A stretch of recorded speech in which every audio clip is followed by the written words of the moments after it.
தொகுதியை பொறுத்தளவு சுகாதார நிலை, ஆரம்ப சுகாதார நிலையம் இந்த மாதிரி மருத்துவ வசதிகள்லாம் கரெக்டா இருக்குங்களா?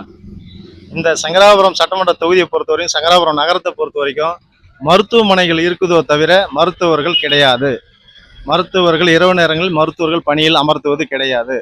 என்ன காரணம்னு கேட்டிங்கன்னா, இந்த இந்த சங்கராபுரம் பகுதி வந்து விவசாயம் சார்ந்த பகுதி. விவசாயிகள் தான் குறைஞ்ச ஒரு 100 பேர் இருக்காங்கன்னா 80 பேர் விவசாயிகள், மீதி 20 பேர் தான் தொழில் சார்ந்து இருப்பாங்க. இந்த 80 பேருமே ஒரு இரவு நேரங்களில் அவங்க விவசாயம் நீர் இறைக்கும் போது ஒரு பாம்பு கடிச்சு தீண்டிட்டா கூட அந்த இரவு நேரங்களில் மருத்துவம் பார்க்குற அளவுக்கு மருத்துவ வசதி கிடையாது. இன்னொன்று சொல்ல போனால் சங்கராபுரம் நாய்கள் வந்து அதிகப்படியான தெரு நாய்கள். இந்த பகுதியில் மட்டும் 42 பேருக்கு நாய் கடிச்சு ரேபிஸ் நோயால் பாதிக்கப்பட்டிருக்காங்க சங்கராபுரம் பகுதியில் மட்டும்.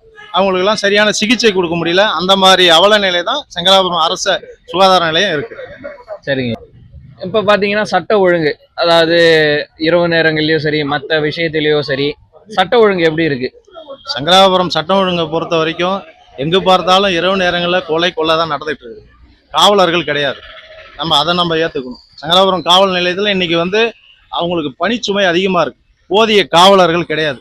இருக்கிற காவலர்களையும் இவங்க என்ன பண்ணுறாங்க, இந்த சட்டமன்ற உறுப்பினர்கள் சேர்மன் எல்லாம் ஏதாவது ஒரு குற்ற சம்பவம் நடந்தால் அவன் ஏன் ஆள் நீங்கள் எஃப்ஐஆர் போடக்கூடாது, அவன் வந்து என் கட்சிக்காரன், நீங்கள் வந்து மேலோட்டமாக பார்த்துட்டு விட்டுறணும், இது மாதிரி சம்பவங்கள் தான் நடந்துட்டு இருக்கு. சங்கராபுரம் காவல் நிலையத்தை பொறுத்தவரையும் சட்டம் ஒழுங்குன்றது கேள்விக்குறியாக தான் இருக்கு. பொதுமக்கள் பாதுகாப்பு கேள்விக்குறியாக தான் இருக்கு. இரவு நேரங்களில் ரோந்து பணிகள் தொய்வு நிலையே தான் இருக்கு. இந்த சட்ட ஒழுங்குக்கு காரணம் என்னன்னு நினைக்கிறீங்கண்ணே? இந்த சட்டம் ஒழுங்கு காரணம்னு சொல்ல போனா சங்கராபுரம் மட்டும் இல்லைங்க, தமிழ்நாடே இப்படிதாங்க இருக்கு.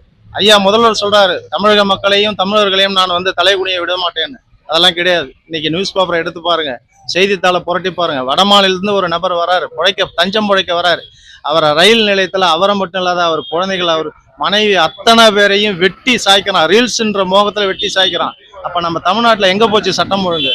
ஐயா முதல்வருடைய கையில வச்சிருக்காரு சட்டம் ஒழுங்குன்றது. காவலர்களுடைய நிலை வந்து ஐயா முதல்வருடைய கையில இருக்கு.